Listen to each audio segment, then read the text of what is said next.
लगभग 150 साल पहले की बात है। ढोलकपुर गांव के एक कोने में एक परिवार रहता था। उस परिवार में था पीहू, उसका बड़े भाई साहुर और उनके मम्मी पापा।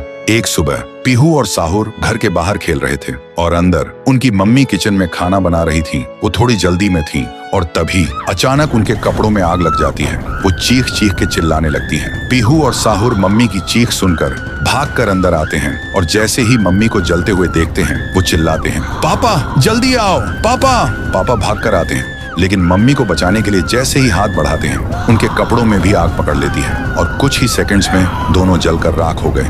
पीहू और साहुर सिर्फ देखते रह गए, जैसे पूरी दुनिया ही खत्म हो गई हो।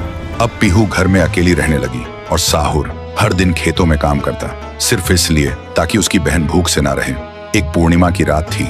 साहुर खेतों से काम करके घर लौट रहा था। तभी उसकी नजर जाती है एक घर की खिड़की पर। वो देखता है एक आदमी किसी का खून कर रहा था। ये देखते ही साहुर के पैर कांपने लगे और जैसे ही वो पीछे मुड़ता है एक और आदमी हाथ में खंजर लेकर खड़ा था। वो आदमी बिना कुछ कहे साहुर पर वार कर देता है। फिर गांव के लोगों को इकट्ठा करते हैं और वही आदमी चिल्लाता है, ये लड़का मेरे घर में घुसकर चोरी कर रहा था और जब मैंने रोका तो मुझे ही मारने की कोशिश की। अब आप लोग ही बताओ इसके साथ क्या किया जाए। गांव वाले गुस्से से भड़क उठते हैं और चिल्ला के कहते हैं, इसे उस पेड़ पे जिंदा उल्टा लटका दो। साहुर गिड़गिड़ाता है, मैं बेकसूर हूँ, मैंने कुछ नहीं किया। लेकिन गांव के किसी ने भी उसकी एक ना सुनी। उधर उसकी बहन रात भर उसका इंतजार करती रही और सुबह जब वो उसे ढूंढने निकली तो देखती है उसका भाई गांव के बीच वाले सूखे पेड़ से उल्टा लटका हुआ है। ये देखते ही पीहू टूट जाती है, जोर जोर से चीखने लगती है और उसकी चीख पूरे गांव में गूंज जाती है। फिर गांव वाले पीहू को भी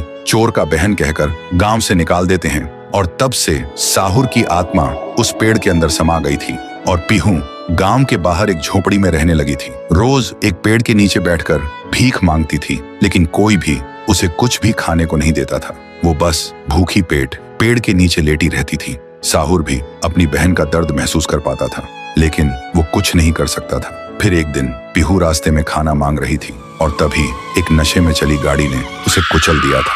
तब से पीहू एक भूखी आत्मा बन गई जो हर गांव में भटकती थी, सिर्फ एक ही बात कहकर, मुझे भूख लगी है। ये सब याद करते ही तुंग तुंग तुंग साहुर की आंखों से आंसू टपकने लगते हैं और तभी उसे एक आवाज सुनाई देती है। भैया, भैया, और बिना कुछ सोचे तुंग तुंग तुंग साहुरा उस सूखे पेड़ के अंदर से निकलता है और अंधेरे में सीधा उस आवाज की तरफ चल पड़ता है। तो दोस्तों, अगर आप चाहते हो कि अगले पार्ट में पीहू, गुड़िया और तुंग तुंग तुंग साहुर की पावर दिखाई जाए तो इस वीडियो को 2 लाख लाइक्स तक पहुंचाओ, तभी आएगा असली तांडव।